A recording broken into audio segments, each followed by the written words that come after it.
नमस्कार दर्शकों, बात आज की चैनल में आपका स्वागत है। मैं हूं निपुण भार्गव और पेश है आज की सच्ची बात पक्की बात।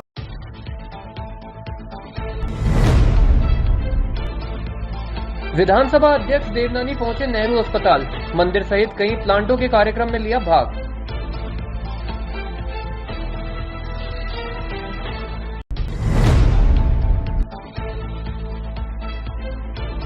नगर निगम को आखिर आया होश, रीजनल कॉलेज के पास से हटाए गए ठेले।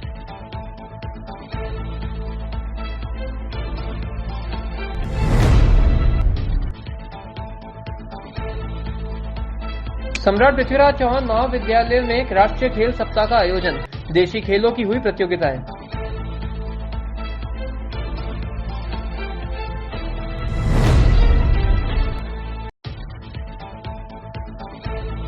बांसेली गांव की फैक्ट्री से बाल मजदूरों को कराया गया मुक्त, मानव तस्करी विरोधी यूनिट जागी।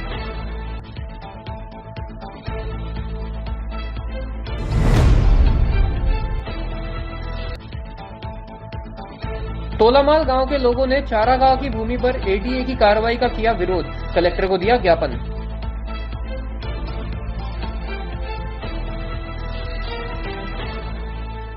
ऐसा स्कूल तलाश रहा हूं जहां बच्चा स्टडी करे और साथ में उसे सभी स्पोर्ट्स फैसिलिटीज भी मिले। अपने बच्चे के लिए सतगुरु इंटरनेशनल स्कूल चुनो। स्टडी के साथ साथ यहां इवनिंग में नेशनल लेवल के कोचेज द्वारा swimming, badminton, lawn tennis, table tennis, basketball जैसे स्पोर्ट्स की ट्रेनिंग दी जाती है। अरे वाह! सतगुरु इंटरनेशनल स्कूल, पृथ्वीराज नगर, ऑपोजिट ए ब्लॉक, पंचशील, अजमेर।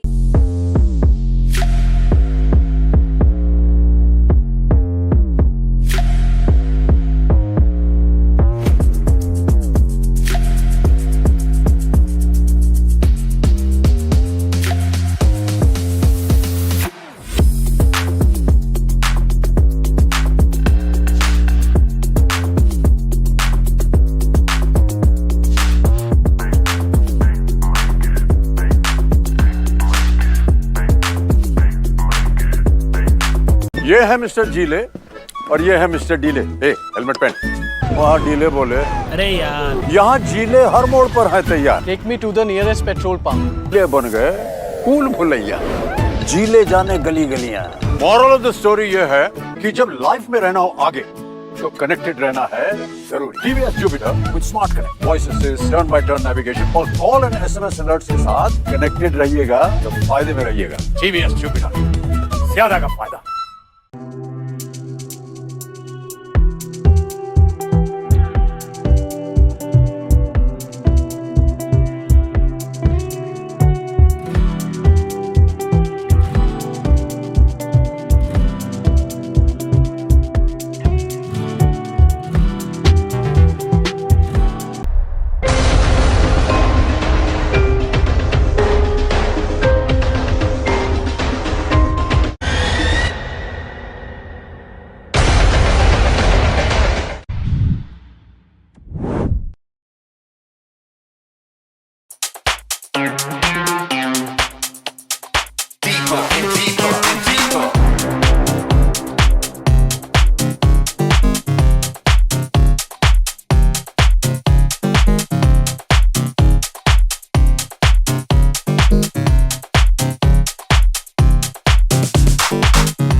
ये सर्किट मामू नहीं बनने का, रेडीनेट फाइबर लगाने का। इंटरनेट बोले तो रेडीनेट फाइबर नेट। डिटेल्स के लिए 7412001234 पे कॉल लगाने का। सही है भाई। इंटरनेट बोले तो रेडीनेट फाइबर। और अब शुरू करते हैं बातों का बेहतरीन सफर। जवाहरलाल नेहरू चिकित्सालय में विधानसभा अध्यक्ष वासुदेव देवनानी द्वारा जेएलएन अस्पताल के कैजुअलिटी गार्डन स्थित प्राचीन शिव मंदिर का जीर्णोद्धार किया गया। साथ ही एसबीआई द्वारा लगभग 4 लाख रुपए की राशि प्रदान की गई, जिसकी सहायता से पीने के पानी की व्यवस्था के लिए लिए बोरिंग और आरओ चिलिंग प्लांट का उद्घाटन किया गया। इस कार्यक्रम का मुख्य उद्देश्य अस्पताल में स्वच्छ और सुरक्षित पेयजल की व्यवस्था सुनिश्चित करना है, जिससे मरीजों और अस्पताल के कर्मचारियों को लाभ पहुंचे। आज जेएलएन अस्पताल के आपातकालीन विभाग के सामने एक गार्डन बहुत दिनों से बंद था। कई बार प्रयत्न हुआ, लेकिन वर्तमान अस्पताल के प्रशासन, यहाँ के प्राचार्य, यहाँ के सुप्रिंटेंडेंट और इनकी टीम ने सबसे पहले इसका जीर्णोद्धार किया, दरवाज़ा खोला, अटेंडेंट आकर के बैठने लगे, भोजन करने लगे। उनके यहाँ व्यवस्थाओं में निरंतर सुधार होता रहे और लगातार हो रहा है। उसके तहत आज यहाँ पर SBI ने लगभग 4 लाख रुपए की लागत से यहाँ 20,000 लीटर RO का पानी मरीजों और उनके अटेंडेंट को मिल सके, इसके लिए उन्होंने यहाँ बहुत बड़ा ये प्लांट लगाया है। मैं उनको अपनी ओर से बहुत बहुत बधाई देता हूँ, शुभकामनाएं देता हूँ। क्यों बैंक केवल डिपॉजिट नहीं करता, जनहित के कामों में भी उसका कुछ प्रतिशत खर्च होता है, उसके अंतर्गत इन्होंने किया, इसलिए इनका आभार। साथ में यहाँ प्रत्येक जब मरीज आता है वह कुछ तो दवाई से ठीक होता है, कुछ दुआ से भी होता है। तो दवा और दुआ का समागम यहाँ पे प्राचीन जो शिव जी की एक शिवलिंग था उसका आज यहाँ पे जीर्णोद्धार किया है, विधिवत आज उसके सामने पूरा मंदिर का स्वरूप प्रदान किया है, जहाँ पे आराम से जिनकी आस्था है वे आकर के पूजा अर्चना भी कर सकें, भगवान का नाम, शिव जी का आशीर्वाद भी ले सकें और वह ठीक होने की कामना भी कर सकें। ऐसे यहाँ पे आज जीर्णोद्धार उसका मंदिर का हुआ है। मैं समझता हूँ कि ये यहाँ के जेएलएन के अस्पताल के जितने कर्मचारी हैं, जितने डॉक्टर्स हैं, उनको तो भगवान आशीर्वाद देगा ही। साथ में चूँकि संभागीय अस्पताल है, पूरे संभाग के जो लोग यहाँ पे मरीज आएंगे, उनके साथ अटेंडेंट आएंगे, उन सबको भी भगवान आशीर्वाद देगा, यहाँ से जल्दी ठीक होकर के अपने जीवन के यापन के लिए यहाँ से जाएं। आज उसके लिए मैं यहाँ के अस्पताल के प्रशासन, SBI के मैनेजर और यहाँ पे आए हुए सभी मेरे साथीगणों को भी बहुत बहुत आभार व्यक्त करता हूँ, धन्यवाद देता हूँ। भगवान भोलेनाथ सबकी मनोकामना पूरी करें। अजमेर नगर निगम की ओर से आज अस्थायी अतिक्रमण करने वाले दुकानदारों और वेंडर्स के खिलाफ कार्रवाई की गई। निगम की टीम ने गोविंदम गार्डन से लेकर रीजनल चौपाटी तक इस कार्रवाई को अंजाम दिया। साथ ही अस्थायी अतिक्रमण करने वाले लोगों का सामान जब्त कर भविष्य में अतिक्रमण नहीं करने की चेतावनी दी गई। इस कार्रवाई में जिस भी दुकानदार ने टीन शेड लगाकर अतिक्रमण किया, उसके सामान को जब्त किया गया है। देखिए, आज गोविंदम समारोह स्थल से लेकर के और मित्तल हॉस्पिटल तक हमने कार्रवाई की है, जिसमें नो कंस्ट्रक्शन जोन के अंदर जितने अवैध रूप से अतिक्रमण कर रखे थे, कुछ ने टिन शेड बना रखी थी, कुछ ने दीवारें अपनी खींच रखी थी, उन सभी को हटवाया गया है। सर, ये जब्त की कार्रवाई है जी, जब्त भी किया गया जी, बिल्कुल जब्त किया गया है। जो वेंडिंग जोन या नॉन वेंडिंग जोन में ठेले लगे हुए थे, कुछ जगह पर निगम की ज़मीन पर जिन्होंने अस्थायी रूप से अपने टेंट्स लगा रखे थे, उस पर कब्जा कर रखा था, उन सभी को JCB की मदद से हटाया गया। सर, ठेले की आड़ में जिस तरीके से कैफे बना रखे हैं उनके खिलाफ किस तरीके की कार्रवाई? लगातार नगर निगम प्रशासन इस पर कार्रवाई करता रहता है। जो ठेले हैं, जितने अस्थायी केबिन हैं, कुछ ने अपने टेंट खींच करके लगा रखे हैं, उन सब पर प्रभावी कार्रवाई आज की गई है और उनको हटवाया गया है। सर, आज कहाँ से लेकर कहाँ तक कार्रवाई पूरी की गई है? आज गोविंदम से लेकर के और मित्तल अस्पताल तक हम कार्रवाई की गई। भारत के विश्व प्रसिद्ध खिलाड़ी मेजर ध्यानचंद जी की स्मृति में पूरे देश भर में राष्ट्रीय खेल सप्ताह का आयोजन किया जा रहा है। इसी के तहत आज राजकीय महाविद्यालय में भी खेल सप्ताह का आयोजन किया गया, जो आगामी 3 दिन तक जारी रहेगा। इसमें खो खो, कबड्डी, क्रिकेट आदि प्रतियोगिता आयोजित की जा रही है, जिसको लेकर खिलाड़ियों में भी खासा उत्साह देखा जा रहा है। हमारे भारत के विश्व प्रसिद्ध खिलाड़ी ध्यानचंद जी की आज 119वीं जन्म जयंती है। उस उपलक्ष्य में पूरा भारत राष्ट्रीय खेल दिवस मना रहा है और उसी के आदेशानुसार राज्य सरकार भी प्रत्येक महाविद्यालय में खेल सप्ताह का आयोजन कर रही है। उसी की प्रक्रिया में हम ध्यानचंद जी की स्मृति में उनकी उपलब्धियों के आधार पर खेल कूद सप्ताह मना रहे हैं, जो आज हमारा शुरू हुआ है और 3 दिन तक चलेगा, जिसमें हम कबड्डी, खो खो, क्रिकेट, रस्साकस्सी ये सारे कार्यक्रम करवाएंगे। और हम ये चाहते हैं कि प्रत्येक व्यक्ति फिट रहे, व्यायाम करे, खेले कूदे। फिट रहेगा इंडिया तो जीतेगा इंडिया। डॉक्टर मनोज कुमार बहरवाल, प्राचार्य, सम्राट पृथ्वीराज चौहान राजकीय महाविद्यालय अजमेर।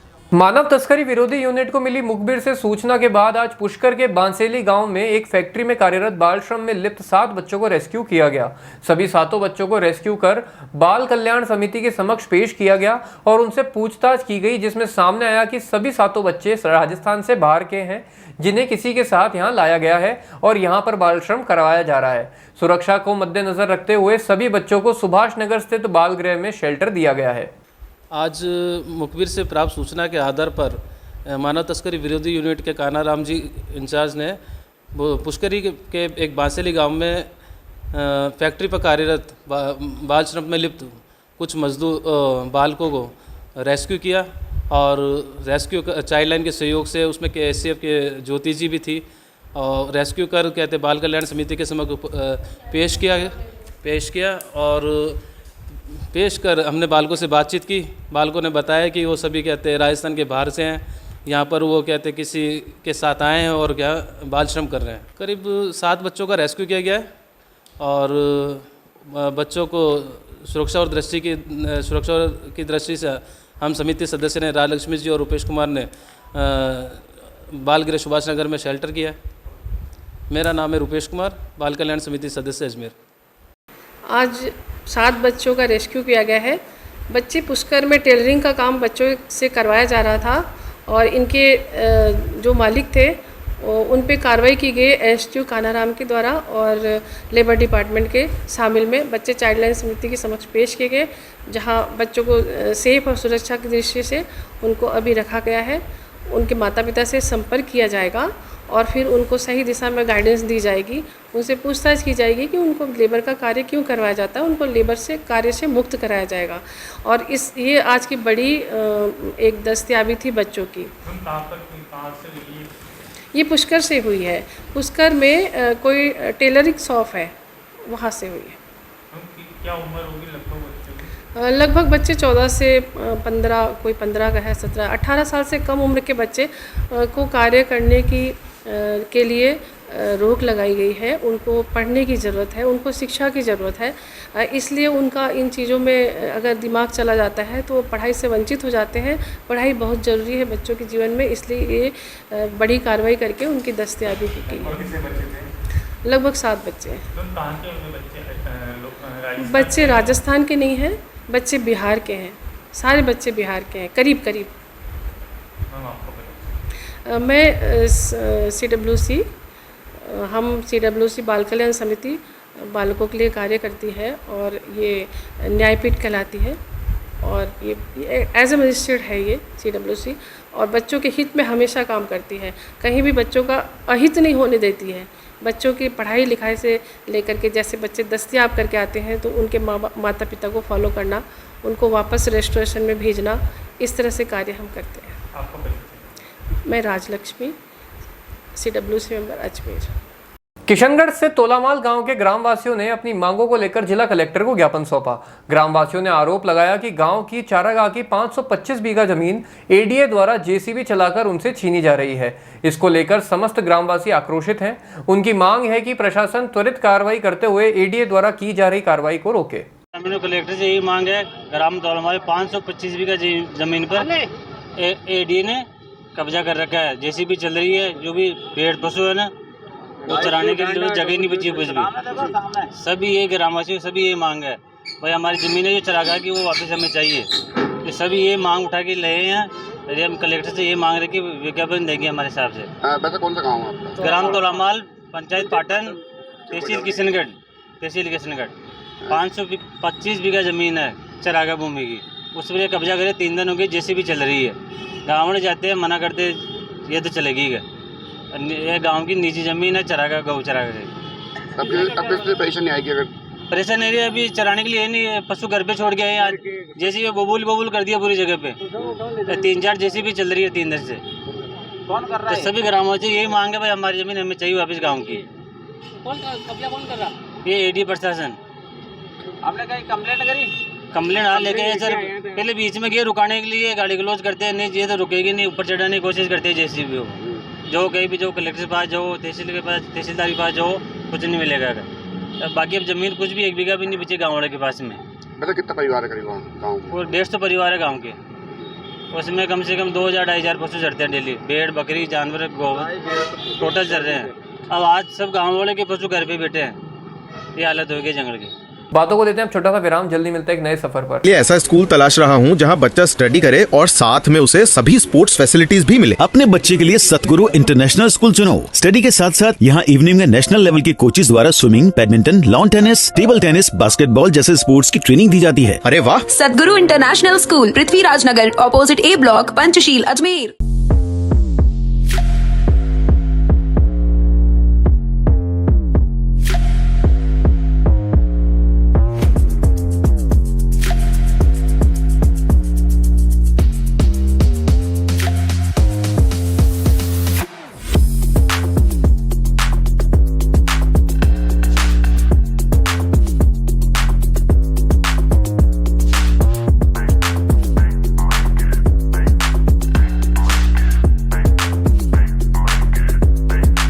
ये है मिस्टर जीले और ये है मिस्टर डीले। हेलमेट पहन।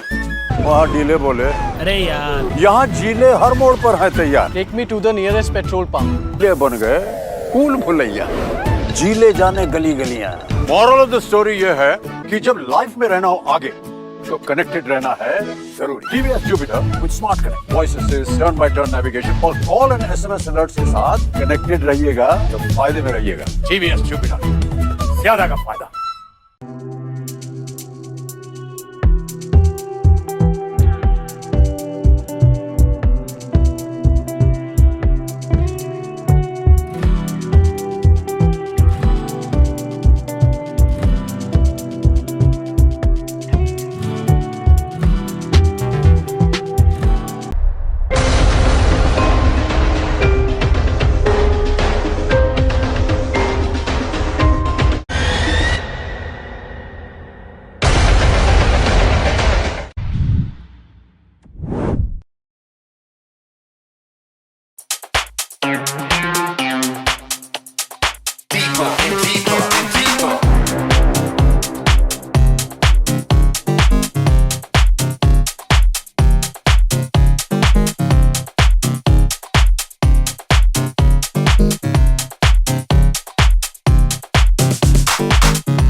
ये सर्किट मामू नहीं बनने का, रेडीनेट फाइबर लगाने का, इंटरनेट बोले तो रेडीनेट फाइबर नेट। डिटेल्स के लिए 7412001234 पे कॉल लगाने का। सही है भाई।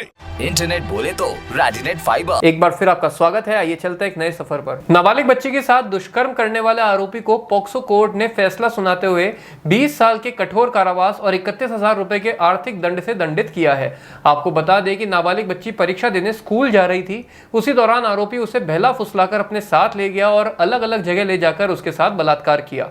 इसके बाद नाबालिग बच्ची को जयपुर से दस्तयाब किया गया और नाबालिग बच्ची के बयान दर्ज करवाए गए, जिस पर आज कोर्ट ने फैसला सुनाया। और कोर्ट ने इस पर टिप्पणी करते हुए कहा कि इस तरह के जघन्य अपराध करने वालों पर कड़ी से कड़ी कार्रवाई की जाएगी। ये 11 अप्रैल 2023 की घटना है, आज से 1 साल पहले की। इसमें पीड़िता अपने स्कूल एग्ज़ाम देने जा रही थी। पीछे से ये आरोपी आया और इसको बहला फुसला कर अलग अलग जगहों पर ले गया और उसके साथ दुष्कर्म कारित किया। इसकी मां ने दूसरे दिन रिपोर्ट गंज थाने में दर्ज करवाई, जिस पर पीड़िता को जयपुर से दस्तयाब किया गया और आरोपी को गिरफ्तार किया गया। इसके बाद आरोपी के खिलाफ चार्जशीट पेश की, जिस पर आज पॉक्सो संख्या 2 कोर्ट ने एक अहम फैसला सुनाया। इसमें आरोपी ओम प्रकाश को 20 साल का कठोर कारावास व 31,000 रुपये जुर्माने से दंडित किया है। इसमें अभियोजन की ओर से 14 गवाह और 32 दस्तावेज प्रतिष्ठित हुए और ये टिप्पणी की गई है कि जो बच्चों के साथ जिस प्रकार समाज में यौन अपराध बढ़ रहे हैं उसको मद्देनज़र रखते हुए आरोपी के साथ कोई भी नरमाई नहीं बरती जाए और कठोर से कठोर दंड से दंडित किया जाए। थाना गंज थाने का मामला है। विक्रम सिंह शेखावत, पॉक्सो संख्या 2, विशेष लोक अभियोजन। भारतीय जीवन बीमा निगम मंडल कार्यालय अजमेर में आज राष्ट्रीय खेल दिवस को बड़े ही हर्षोल्लास के साथ मनाया गया। इस अवसर पर मंडल कार्यालय एवं मंडल की सभी शाखाओं में कार्यरत कार्मिकों द्वारा फिट इंडिया की शपथ ली गई। इस अवसर पर सभी कार्मिकों को अपनी फिटनेस के प्रति जागरूक रहने हेतु आह्वान किया गया। इस उपलक्ष्य पर कार्मिकों के लिए टेबल टेनिस एवं शतरंज प्रतियोगिता का आयोजन भी किया गया। टेबल टेनिस प्रतियोगिता में पुरुष वर्ग में राजीव पाठक प्रथम, अक्षय गहलोत द्वितीय तथा आनंद जसूजानी तृतीय स्थान पर रहे। महिला वर्ग में रेशम धनवानी विजेता रही। शतरंज प्रतियोगिता में तेज सिंह प्रथम, राकेश राम रखियानी द्वितीय तथा राजेश गोस्वामी तृतीय स्थान पर रहे। महिला वर्ग में मिताली लोकवानी प्रथम तथा अनिता बागड़ी द्वितीय स्थान पर रही। मंडल प्रबंधक प्रभारी PN मीणा ने विजेताओं को पुरस्कृत किया। इस अवसर पर लक्ष्मण कोटाई, प्रबंधक कार्मिक अरविंद खरे, श्री संदीप भार्गव, तरुण जैन, सुनील हरवानी तथा प्रदीप कृपलानी उपस्थित रहे। वहीं DC सेठी तथा अरुण शर्मा निर्णायक के रूप में उपस्थित रहे। नसीराबाद का रहने वाला एक परिवार वहीं के एक युवक के आतंक से पिछले 4 साल से दहशत के साए में जीने पर मजबूर है। कई बार परिवार द्वारा नसीराबाद पुलिस को शिकायत दर्ज करने के बावजूद भी इस मामले में कोई कार्रवाई नहीं किए जाने के बाद आज अजमेर पहुंचकर वे पुलिस अधीक्षक देवेंद्र कुमार विश्नोई के सामने पेश हुए और परिवार ने जान माल की रक्षा की गुहार लगाई। 3-4 साल से उसने हमें परेशान कर रखा है। मेरे मामू की लड़की मेरी बहन है, ज़बरदस्ती बोल रहा है उससे शादी करो, अगर शादी नहीं करोगे तो मुंह पे तेजाब डाल दूंगा। और कल मैं घर से निकली थी तो वो लड़की को तो हमने निकलना बंद कर दिया, ज़बरदस्ती शादी करने की बोलता है। मैं कल घर से निकली ना तो उसने मुझे यूँ बोला कि मेरी बात सुन ले, उससे तो शादी करूँगा, चाहे मारूंगा चाहे मरूंगा। और कोलकाता वाला याद है ना केस, कोलकाता वाले केस में क्या हुआ है उस केस को याद कर ले। और है ना ये मत सोचो तेजाब डाल दूंगा, तुम्हें किसी को छोड़ूंगा नहीं। और फिर उसके बाद मैं घर आ गई, मैं रोने लग गई। मैंने घर पे अम्मी से बोला, अम्मी और मेरे सबने गेट वेट बंद कर लिया। हमारे भाई थे ही नहीं घर के ऊपर। फिर उसने हमारे नंबर पे कॉल किया, कॉल करके मेरे भाई को जान से मारने की धमकी दी। वो भी हमारे पास रिकॉर्डिंग है, हमारे जो पत्थरबाजी करे हमारे घर पे वो भी हमारे पास सारी वो बहुत सारी वीडियो है। रोज़ 10-15 लड़कों को लाता है, घर के आसपास चक्कर लगाता है, गलत गलत कमेंट्स करता है और नाम लेता है हमारे घर की लड़कियों के। और हमारे घर के पता नहीं कहाँ से उसके पास फ़ोटो आ गए। हमारे बच्चे मोबाइल चला रहे थे तो उसने उससे फ़ोटो लिए और हमारे हाफ फ़ोटो डाल के गंदे गंदे कमेंट्स करता है ग्रुप बना के। और इंस्टा पे नए नए ग्रुप बना रखे, नए नए मतलब वो ID बनाकर और हमारे को ब्लैकमेल करता है और हमारे घर की लड़कियों के नाम लेता है, हमारे भाइयों को गलत गलत बोलता है और मारपीट की धमकी देता है कि तेरे छोटे भाई है, तेरे बड़े भाई सब पीटेंगे। हम वहाँ पे गए थे नसीराबाद थाने के अंदर। तो पहले तो वहाँ पे मैं रात में गई थी 10 साढ़े 10 बजे। तो वहाँ पे बोलने लग गए, अरे ये तो वही केस है जो कब से चल रहा है। तो मैं वहाँ से बोली, मैंने कि सर वो केस अपनी अभी उसने मुझे नई धमकी दी है और मेरे पास उसके नंबर भी है और उसका कॉल आया, उस कॉल की मेरे पास रिकॉर्डिंग भी है सर, मैं आपको सब सुना दूंगी। कि चलो ठीक है लिख के चले जाओ, आप जाओ यहाँ से। मैंने कि सर उसकी कॉपी तो दो कि सुबह आना। मैं सुबह गई 12 बजे जाके वहाँ पे बातचीत की मैंने सर मेरा केस का क्या हुआ, क्या हो गया आपका केस का। तो मैंने कि सर उसकी कॉपी तो दो मुझे, कि कोई कॉपी वॉपी नहीं मिलेगी और जाओ जाँच हो रही है उस केस की। फिर मैं वहाँ पर चिल्ला चोट लगाई थोड़ी, हमारे सारे जो आस पड़ोस की थी, हमारे घर की जितनी भी औरतें सब वहाँ पे आ गई कि सर आप हमेशा 3-4 साल हो गए हम परेशान हो रहे, इस लड़के पे कोई ऑप्शन तो उठाओ। ऐसा करो आज उस लड़के को बुला लो, हम भी यहीं हैं और आप भी यहीं हैं सर, एक बार बात कर लो वो क्या चाहता है। हम परेशान हो चुके हैं, हमारे बच्चों को अकेला देख देख के मारता है, कभी चाकू वाकू सब मारे उसने हमारे पास। और वो उन लड़कों की भी वीडियो है, पूरे घर को परेशान कर रखा है उस लड़के ने। हम बहुत ज़्यादा परेशान हो गए।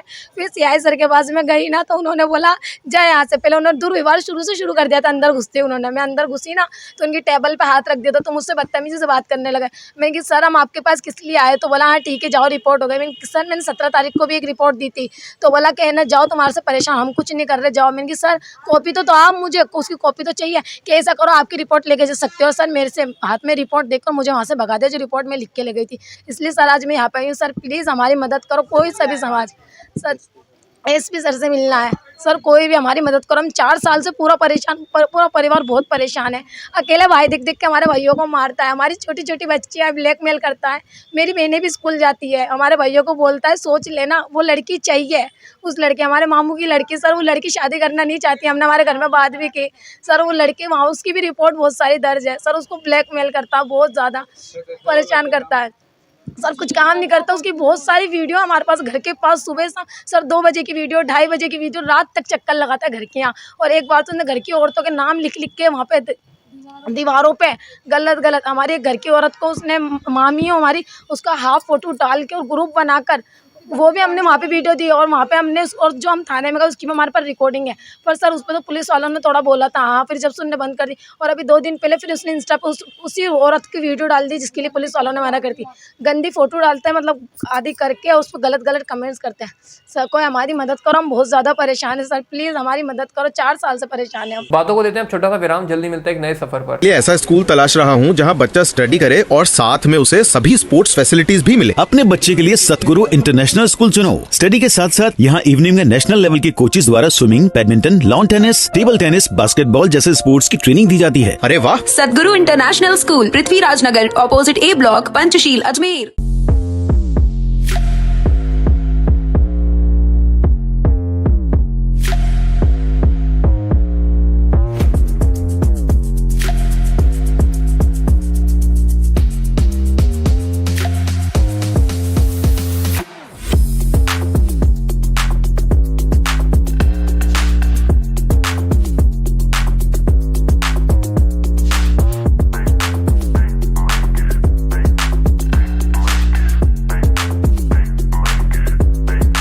ये है मिस्टर जीले और ये है मिस्टर डीले। हेलमेट पहन।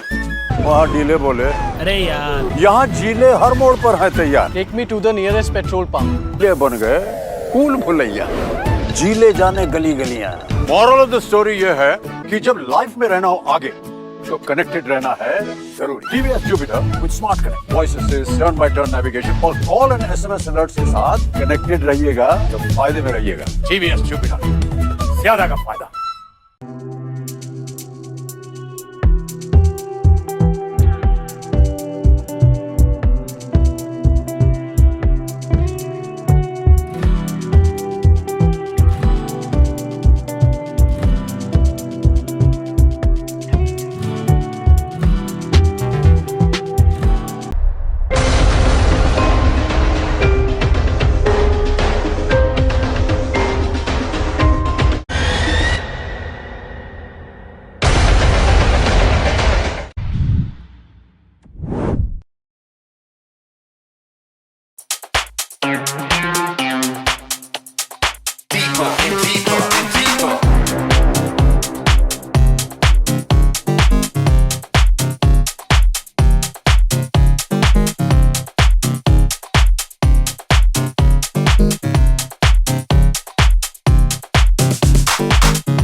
सर्किट मामू नहीं बनने का, रेडीनेट फाइबर लगाने का, इंटरनेट बोले तो रेडीनेट फाइबर नेट। डिटेल्स के लिए 7412001234 पे कॉल लगाने का। सही है भाई।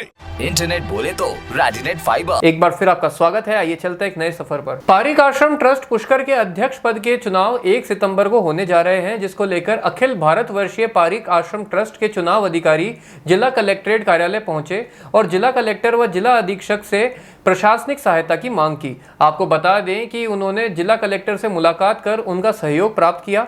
वह जिला पुलिस अधीक्षक के किसी महत्वपूर्ण बैठक में व्यस्त होने के चलते उन्हें पत्र प्रस्तुत कर दिया गया।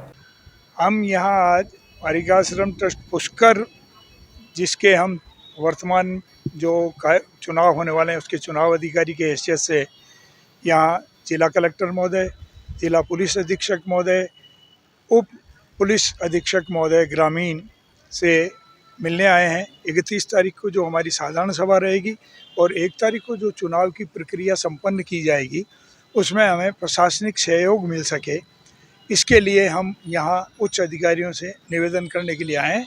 और जिला पुलिस अधीक्षक महोदय के किसी मीटिंग में व्यस्त होने के कारण से आपके पीए साहब को हमने हमारा निवेदन प्रस्तुत कर दिया है। उन्होंने हमें पूर्ण आश्वासन दिया है सहयोग देने का। जिला कलेक्टर महोदय से भी हम मिल चुके हैं, उन्होंने भी हमें पूर्ण आश्वासन सहयोग करने के लिए दिया है। 700 ट्रस्टी होंगे, 2 उम्मीदवार हैं मैदान में और कुल 700 ट्रस्टी हैं।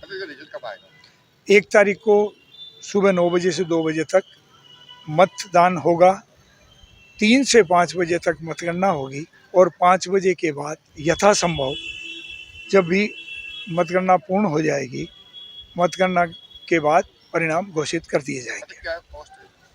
अध्यक्ष पद के पारिक आश्रम ट्रस्ट पुष्कर के अध्यक्ष पद के लिए चुनाव हो रहे हैं। मेरा नाम मनोहर पारिक, मैं चुनाव अधिकारी हूँ। इसमें आप भाई साहब डॉक्टर सुरेंद्र जी जोशी, आप मुख्य चुनाव अधिकारी हैं।